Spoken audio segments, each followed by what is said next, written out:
안녕하십니까. 반갑습니다. 오늘 본문은 남유다와 북이스라엘 사이의 전쟁을 기록하고 있습니다. 이스라엘이 두 나라로 갈라서고 계속적인 분쟁이 있었죠.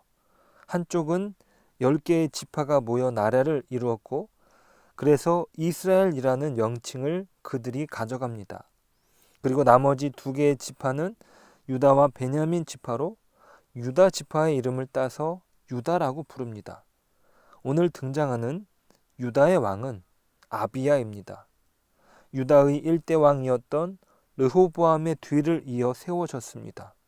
오늘 본문에서 특별한 것은 아비야 왕의 평가가 상당히 다르다는 것입니다. 열왕기상에서의 평가와 지금 역대하에서의 평가가 다르다는 말이에요. 먼저 열왕기상에서는 어떻게 평가하는지 보겠습니다. 열왕기상 15장 3절입니다. 아비암은 그의 아버지가 이미 행한 모든 죄를 행하고 그의 마음이 그의 조상 다윗의 마음과 같지 아니하여 그의 하나님 여호와 앞에 온전하지 못하였으나. 여기에서 아비암은 오늘 등장하는 아비야와 같은 인물입니다. 역대기에서 기록하는 아비야라는 인물의 온전하지 못함은 이미 이 말씀을 읽고 있는 독자라면, 이 말씀을 듣고 있는 독자라면 그 사실을 충분히 알고 있을 것이라는 전제에서 기록하는 것입니다. 그러니까 그 열왕기상에서의 아비야의 평가를 무시하는 것이 아니라 그 평가는 이미 전제되어 있습니다. 자, 그러면 여기 역대하에서의 중요한 초점은 무엇입니까? 바로 역대기 기자는 아비야 왕 그 자신보다 하나님께서 그를 통해 무슨 일을 하셨는지에 더 관심이 많은 것이죠. 자, 이 전쟁을 치르는 데 있어서 그는 실패했어야 마땅했습니다. 왜냐하면 그는 이미 하나님 앞에서 온전치 못한 왕입니다. 그리고 정치적으로도 그의 입지는 겨우 3년을 통치한 기록이 전부입니다. 그에 반하여 이스라엘의 여로보암 왕은 18년을 통치하고 있습니다. 왕이 전쟁을 일으키는 데 있어서도 그 수하들, 그 부하들과의 손발을 맞추는 데에도 여로보암을 따라갈 수 없을 것입니다. 이러한 비교가 1절과 2절이죠. 여로보암 왕 18째 해에 아비야가 유다의 왕이 되고 예루살렘에서 3년 동안 다스리니라. 그의 어머니의 이름은 미가야요 기브아 사람 우리엘의 딸이었더라. 아비야가 여로보암과 더불어 싸울세. 자, 이것만이 아닙니다. 그가 이끈 병력은 이스라엘의 절반밖에 되지 않습니다. 3절이에요. 아비야는 싸움에 용감한 군사 40만 명을 택하여 싸움을 준비하였고, 여로보암은 큰 용사 80만 명을 택하여 그와 대진한지라. 80만 명과 40만 명의 대결이에요. 자, 여기서 또 그치지 않습니다. 전술적으로도 이스라엘 진영은 유다 진영을 둘러싸고 있는 형국입니다. 이스라엘은 유다를 포위하여 이길 태세를 갖추고 있었던 것이죠. 13절입니다. 여로보암이 유다의 뒤를 둘러 복병하였으므로 그 앞에는 이스라엘 사람들이 있고 그 뒤에는 복병이 있는지라. 유다왕 아비야는 그야말로 이길 수 있는 어떤 조건도 갖추지 못했던 것입니다. 오늘 본문이 말하고 있는 것이 그렇습니다. 그런데 어떻게 유다가 이기게 되었는가? 모든 예상을 뒤엎고 승전고를 올릴 수 있었던 이유는 무엇인가? 그것은 아비야가 하나님을 의지하였기 때문입니다. 18절입니다. 그때 이스라엘 자손이 항복하고 유다 자손이 이겼으니 이는 그들이 그들의 조상들의 하나님 여호와를 의지하였음이라. 그가 이길 수 있는 조건은 아무것도 없었습니다. 이것을 분명히 드러낸 오늘 본문에서 아비야 왕이 이길 수 있었던 것은 그가 하나님을 의지했기 때문입니다. 그가 비록 온전치 못하여서 죄가 있었지만 하나님께서는 자신을 의지하는 사람을 외면치 않으십니다. 이것이 하나님의 섭리요 은혜인 것입니다. 역대기 기자는 역사를 다시 쓰고 있는 것이 아닙니다.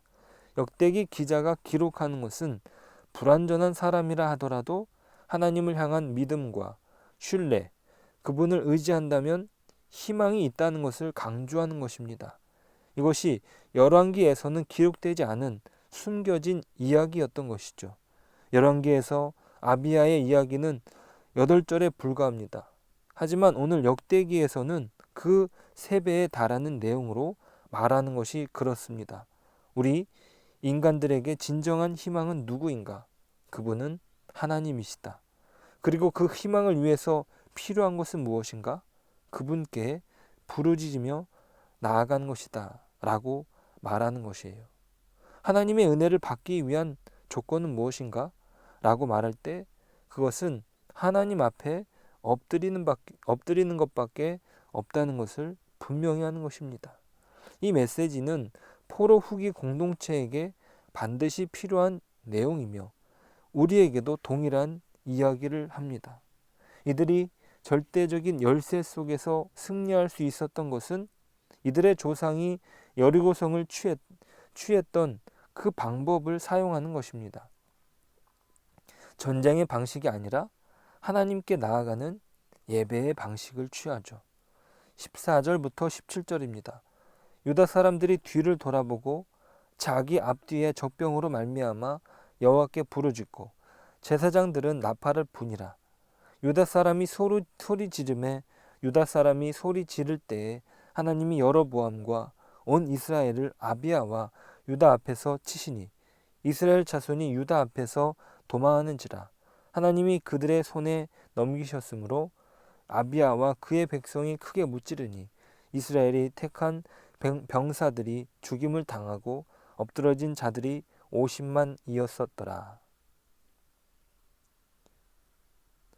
유다 사람들이 자신들이 이스라엘에 의하여 앞뒤로 포위되었지만 그들은 오히려 그것으로 말미암아 여호와께 부르짖고 제사장들은 나팔을 붑니다. 유다 사람들이 소리를 지를 때에 하나님께서 그 전쟁을 친히 치르십니다. 우리는 어떻게 이 말씀을 적용할 수 있을까요? 하나님께 부르짖는 기도를 드리는 것입니다. 어떤 무엇보다 하나님 앞에서 부르짖는 기도가 필요한 것이죠. 지금도 이 말씀은 동일하게 우리에게 적용할 수 있습니다. 간절한 기도가 필요한 영역은 어디입니까? 기도하지 않고서는 안 되는 절박한 상황은 무엇입니까?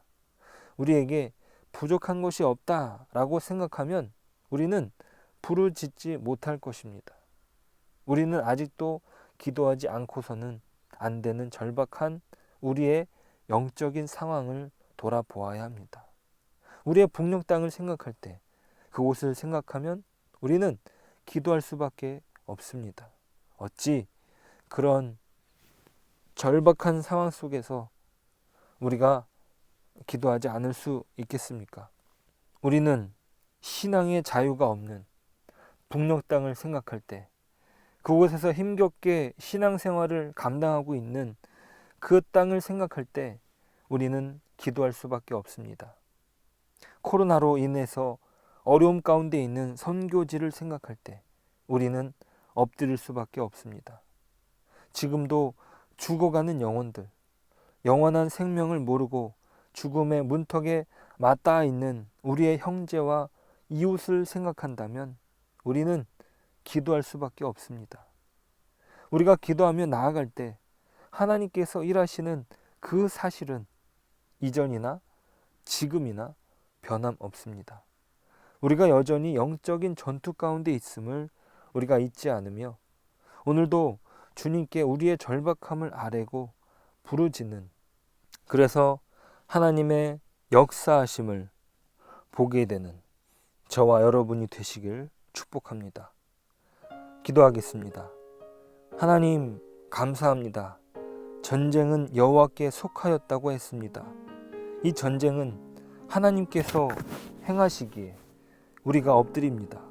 주여, 우리를 불쌍히 여겨주셔서 우리가 하나님의 도움 없이는 살아갈 수 없는 우리의 절박함을 보게 하옵소서. 주님, 사방이 우겨쌈을 당하는 우리의 현실 속에서 우리가 엎드리며 우리가 여전히 부족한 연약함 가운데에서도 주님의 도움을 구하며 나아갑니다. 주님, 우리를 도와주시고 주님께서 싸우시는 그 싸움에서 우리는 그를 예배하는, 주님을 예배하는 예배자가 되게 하옵소서. 주님께서 우리를 자녀 삼으신 그 영원하신 약속으로 붙들림 받고 오늘도 주의 백성으로 주님만을 의지하는 저희들이 되게 하옵소서. 예수님의 이름으로 기도드립니다. 아멘.